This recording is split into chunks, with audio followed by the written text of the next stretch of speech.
Related سوال جو آپ کا ایک بیسک ایریا رہا ہے اور آپ نے بڑی عرق ریزی کی تصوف کے بارے میں، مختصراً اگر آپ ہمیں بتانا چاہیں کہ تصوف ہے کیا؟ بہت سی کنفیوژنز ہیں اس حوالے سے. تو out of 101 definitions about mysticism, the one I most like is وہ ایک بڑا 2 لفظوں پہ مشتمل ہے کہ التصوف و حریت.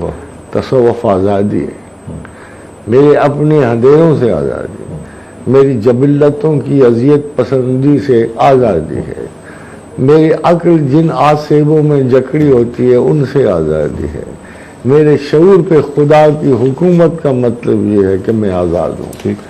یہ دیکھیے بدقسمتی ہے کہ لوگ خدا کے ساتھ اٹیچمنٹ کو بدقسمتی، غلامی، جبر اور قدر کا شکار سمجھ گئے. On the contrary, whatever I have found about Almighty Allah is کہ آپ خدا کے ساتھ بڑے آزاد ہوتے ہیں، بہت آزاد ہوتے ہیں.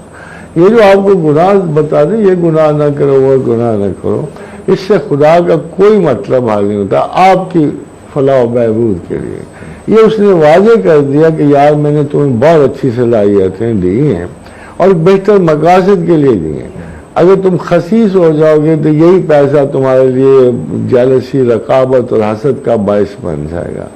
تو جتنی موضوع تمہیں طاقت دی ہے نا، اس کا کھلا ڈلا استعمال کرو ان مقاصد کے لیے جہاں چیزیں ضائع نہ ہوں. تو دراصل ہمارا گناہ اسراف ہے. کل یا عبادی الذین اسرفوا علی انفسہم، اسراف نہ کرو جن ان صلاحیتوں کا جو میں نے تمہیں اچھی زندگی گزارنے کے لیے دی ہیں. تو کیا ہر شخص صوفی ہو سکتا ہے؟ اس کا میرے نزدیک سادہ سا مطلب ہے کہ مناسب عمر، مناسب وقت، معتدل مزاج کے ساتھ جس نے اپنے اللہ کی آرزو کو سب سے بلند و بالا پایا وہ صوفی ہے. وہ صوفی ہوگا. آج اس کی مینٹیننس ہے، تسبیح اس کی مینٹیننس ہے. آپ کو اللہ تعالیٰ نے ایک علم عطا کیا ہے، علم الاسماء. ہم نے دیکھا ہے اور لوگ بھی کہتے ہیں کہ آپ جس شخص کو ملتے ہیں اس کا نام پوچھتے ہیں، وہ نام بھی ہو آپ کے سامنے تو آپ کو اس کی زندگی کے تمام مراحل کے بارے میں علم ہو جاتا ہے.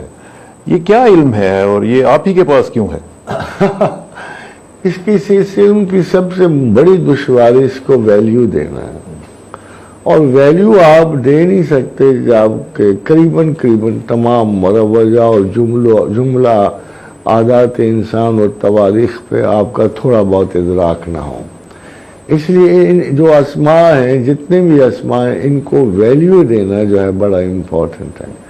کہ فرض کرو اگر میں الف کو کوئی ویلیو دیتا ہوں یا سین یا شین کو یا حامیم کو ویلیو دیتا ہوں، اس ویلیو کو دینے کے لیے پرہیپس میں ایک بڑا طویل جو ہے علمی سفر طے کر کے آیا ہوں. اس میں ایک علم ہوتا نہیں ہے، اس میں جملہ علوم کی آگہی شامل ہو جائے. آپ کو کبھی کوئی غلطی لگی اس کی ایکسرسائز میں؟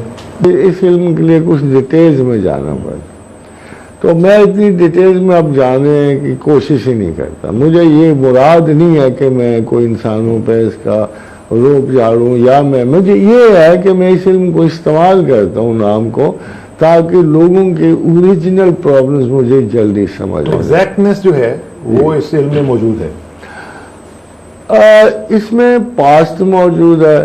اس میں بہت سارے لوگوں کو آپ دیکھا ہوگا کہ the moment I look at them I feel کہ ان کا پاسٹ اس طرح گزرا ہے. اس کے بہت سارے حصے بھی ہیں اس علم کے، جیسے فراست ہے جو اللہ کے رسول کا ارشاد ہے کہ اب نبوت کے حصوں میں بس فراست ہی بچی ہے. کشف بھی ہے اس میں. فراست بہت سارے لوگوں کو نصیب ہو سکتی ہے، ہم کو بھی، انسان کو بھی.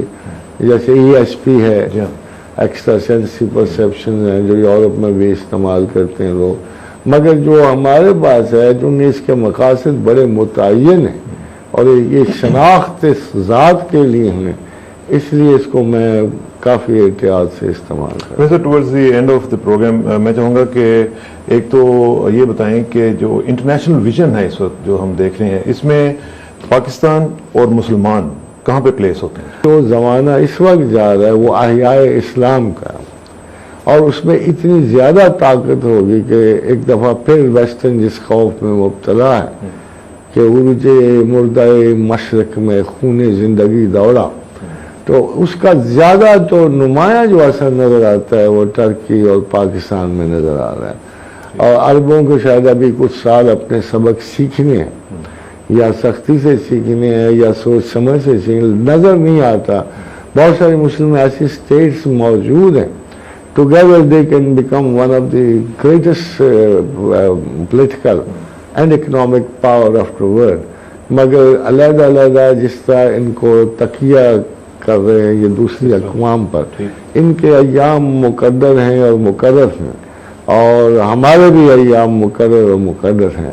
وی آر دی یگسٹ نیشن جس نے اپنے مقررہ ایام تک جانا ہے.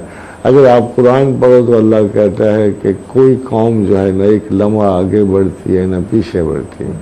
تو بہت ساری اقوام کے تاریخ کے پس منظر سے, روم و یونان کے پس منظر سے, اسپارٹا اور ایتھنز کے پس منظر سے مجھے نظر آ رہا ہے کہ بہت ساری قومیں اپنے انجام کی آخری قرار تک پہنچ گئی. اور پاکستان میں جس طرح آج ہم جا رہے ہیں, الحمدللہ تو میں پہلے 10 سال سے کہہ رہا تھا, مجھے پاکستان کے بارے میں ایک لحظہ کے لیے بھی مایوسی نہیں ہوئی ہے کہ یہ وہ ملک ہے جو خدا نے بڑی حکمت کے تحت بہت بڑے فتنہ و فساد کے چیلنج کے لیے پیدا کیا.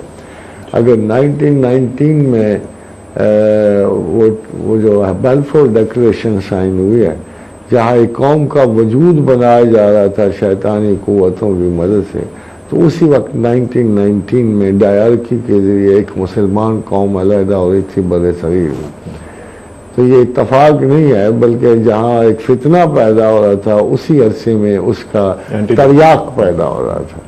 اور انشاءاللہ تعالیٰ العزیز یہ جتنا مرضی زور لگا لیں, یہ تو خیر بڑے کچھ کما کر لوگ پاکستان کو ڈیمیج کرنے کی کوشش کر رہے ہیں. کچھ ہمارے لیڈران کرام بھی کچھ ایسے ہی ہیں کہ ان پہ قوم کو اعتبار نہیں رہا.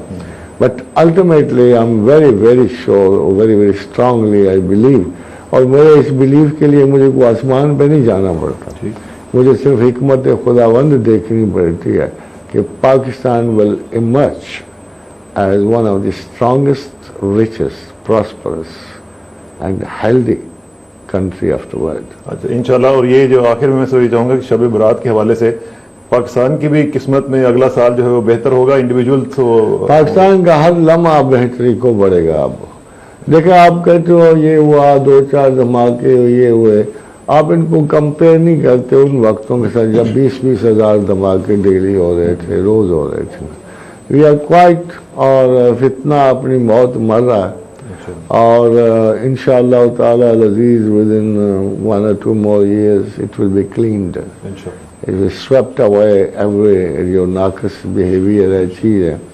ہاں البتہ یہ کہا جا سکتا ہے کہ ہمارا انڈیا سے بحران جو ہے, اب اگر انڈیا کو عقل آ گئی تو ٹھیک ہے, نہیں تو پھر I think they are at the receiving ends very soon. They will be at the receiving. Professor صاحب آپ کا بہت شکریہ. میں آخر میں یہ بات کہوں کہ پاکستان کے مسائل کی جڑ یہ ہے کہ اس بر صغیر میں ایک دم سے انڈین اہمیت بڑی کم ہو گئی ہے. اچھا, افغان کرائسس سے وہ بالکل آؤٹ ہو گئے ہیں, وہ مشرق وسطیٰ سے وہ نکل گئے ہیں ایک طرح سے, اور ہر ملک کو پاکستان پر ڈپینڈ کرنا پڑ رہا ہے. اور اسی طرح جو ٹرانس آکسیانا کی اسٹیٹس ہیں ساری, they are only finding a وے.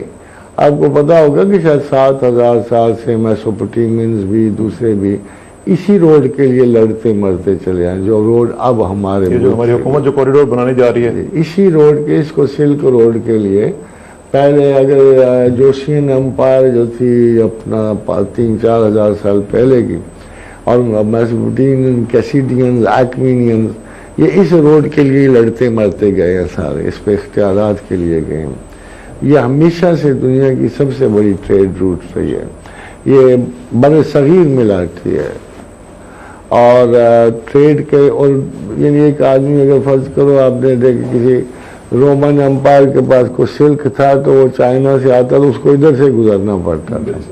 تو یہ صنعت و حرفت کی جو یہ موومنٹ ہے یہ اتنی بڑی ہے کہ آئی تھنک انشاءاللہ تعالیٰ العزیز یہ بالکل اسی طرح ہے جیسے عربوں کو آب زمزم مل گیا. ماشاءاللہ. آپ نے دعا بھی کرنی ہے پروفیسر, پاکستان کے لیے بھی, ہم سب کے لیے, مسلمانوں کے لیے اور اسلام کی سربلندی کے لیے. آپ کا بہت شکریہ, آپ نے پہلی دفعہ ہمیں انٹرویو دیا. We are really honoured. میں انڈیویجولی بھی اور ناظرین پاکستان ٹیلی ویژن کی بحاف پہ بھی پروفیسر صاحب کا شکریہ ادا کرتا ہوں. یہاں پہ پروگرام ختم کرتے ہیں. آخر میں دعا کہ میری عزت کے لیے کافی ہے کہ میں تیرا ہی بندہ ہوں, میرے فخر کے لیے کافی ہے کہ تو ہی میرا پروردگار ہے. تو بالکل اسی طرح جس طرح میں چاہتا ہوں مجھے بھی اسی طرح بنا دے جس طرح تو چاہتا ہے. سپردم بتومائے خیشرا تو دانی حساب کم و بیشرا. اس طرح کسانوں کو اجازت دیجیے, جلدی ملاقات ہوگی انشاءاللہ. اللہ حافظ.